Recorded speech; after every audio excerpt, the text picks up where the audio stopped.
Hello जी, राम राम, राधे राधे, जय माता दी। कैसे हो आप सब? आई होप आप बिल्कुल ठीक ठाक होंगे। और आज मैं आपको सुनाऊंगी करवा चौथ व्रत की कहानी।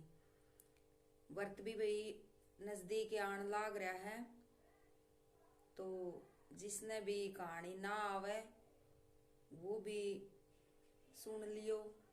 और जिसने भाई पंडिताइन ना मिले कहानी सुनान खातर, तो अपना फोन चला के कहानी सुन लियो, देख लियो। तो आज मैं सुनाऊंगी आपने करवा चौथ के व्रत की कहानी। एक साहूकार था, उसके 7 बेटे थे और एक बेटी थी। वह सातों भाइयों की प्यारी बहन थी। एक साथ ही बैठकर खाना खाते थे। एक दिन कार्तिक की चौथ आई तो उसकी बहन ने करवा चौथ का व्रत रखा। सारे भाई भोजन करने आ गए और अपनी बहन को बोले, आ बहन तू भी खा ले। उसकी माँ बोली, आज यह खाना नहीं खाएगी, इसका करवा चौथ का व्रत है, जब चांद निकलेगा तभी खाना खाएगी।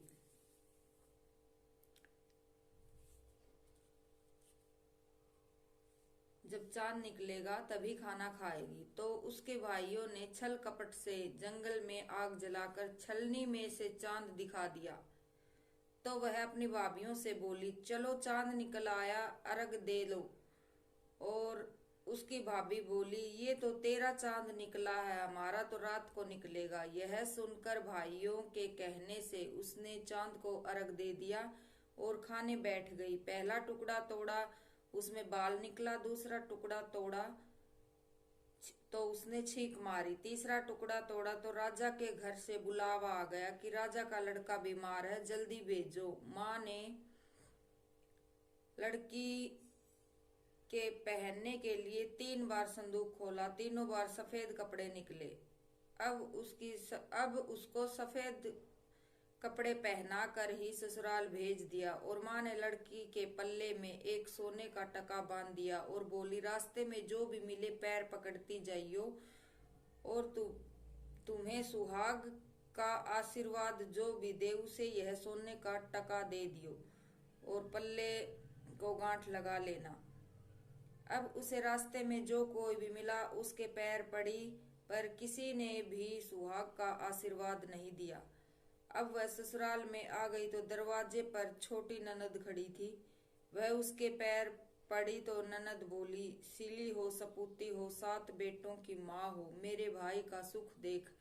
अब उसने सोने का टका ननद को देकर पल्ले को गांठ मार ली। उसके बाद वह अंदर आई। आकर देखा कि उसका पति अचेत पड़ा है।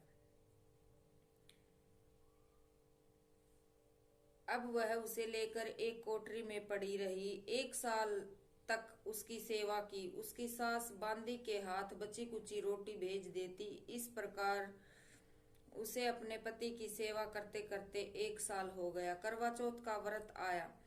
सारी पड़ोसनों ने नहा धोकर करवा चौथ का व्रत रखा। सब ने सिर धोकर हाथों में मेहंदी लगाई, चूड़ियां पहनी। वह सब देखती रही। एक पड़ोसन बोली, तू भी करवा चौथ का व्रत कर ले। तब वह बोली, मैं कैसे करूं? तब पड़ोसन बोली, चौथ माता की कृपा से सब ठीक हो जाएगा। पड़ोसन के कहने से उसने भी व्रत रखा। थोड़ी देर बाद करवे बेचने वाली आई। करवे लोरी, करवे लो, भाइयों की प्यारी करवे लो, एक करवे वाली मेरे को करवे दे जा। वह कहने लगी, मेरी दूसरी बहन आएगी तो तुझे करवे देगी। दूसरी आई, फिर तीसरी आई। इस प्रकार 5 बहनें आकर चली गई, पर किसी ने भी करवे नहीं दिए। फिर छठी बहन आई और बोली, मेरी 7वीं बहन आएगी, तू उससे कर वह तुझे करवे देगी। बस तू सारे रास्ते में कांटे बिखेर कर रख देना। जब खूब चिल्लाती हुई आएगी तो उसके पैर में कांटा चुभ जाएगा। तब तू सुई लेकर बैठ जाना और उसका पैर पकड़कर मत छोड़ना और उसके पैर का कांटा निकाल देना। तो वह तुझे आशीर्वाद देगी, तो तू उससे करवे मांग लेना। तब वह तुझे करवे देकर जाएगी। फिर तू उज्जवल करना, जिससे तेरा पति अच्छा हो जाएगा। अब उसने वैसा ही किया, सारे रास्ते में कांटे बिछा दिए। जब वो करवे लेकर आई, खूब चिल्लाती हुई आई, तो उसके पैर में कांटा चुभ गया। उसने उसका पैर पकड़कर छोड़ा नहीं और कांटा निकाल दिया। तब उसने आशीर्वाद दिया।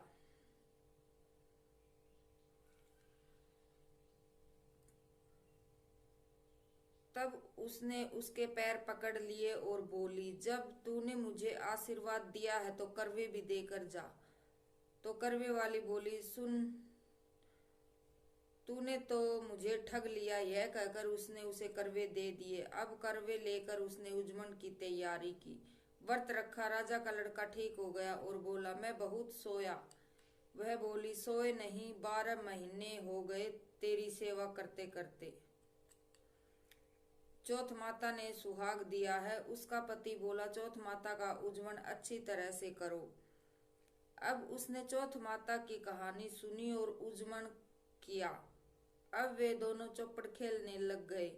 इतने में उसकी बांदी तेल की पली और गुड़ की डली लेकर आई। दोनों को खेलते देखकर सासू से जाकर बोली, महलों में खूब रौनक है, तेरी बहू चौपड़ सार खेल रही है। इतनी सुनकर सासू देखने आ गई। दोनों को देखकर बहुत खुश हुई।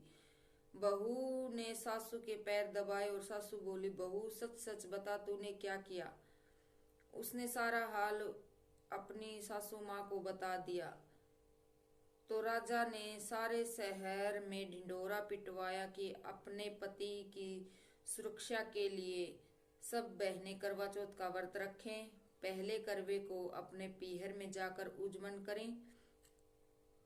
हे चौथ माता, जैसा राजा के लड़के को जीवन दान दिया वैसा सब किसी को दे। कहानी सुनते समय कटोरी में चावल लें। चांद को अर्घ देते समय ऐसा 7 बार बोले, चंदा ए चंद्रावलिये, चंदा आया बार में, ऊट सुहागन अर्घ दे, मैं बैठी थी बाट में। काहे का तेरा कंडला, काहे का तेरा हार, सोने का मेरा कंडला, जगमोतियन का हार। काहे बसे तेरा पेवड़ा, काहे बसे ससुराल, आम तले मेरा पेवड़ा, नीम तले ससुराल। चंदा ए चंद्रावलिये, चंदा बैठा, चंदा आया बार में। और इस तरह से पूरी हुई करवा चौथ व्रत की कहानी। और जिसे भी कहानी पसंद आए वो चैनल को लाइक, शेयर और सब्सक्राइब जरूर कर देना। और जो भी चैनल पर नए आए वो प्लीज प्लीज प्लीज प्लीज हाथ जोड़ के प्लीज बोल रही हूँ उन्हें कि वो मेरे चैनल को सब्सक्राइब जरूर कर दें। जय माता दी।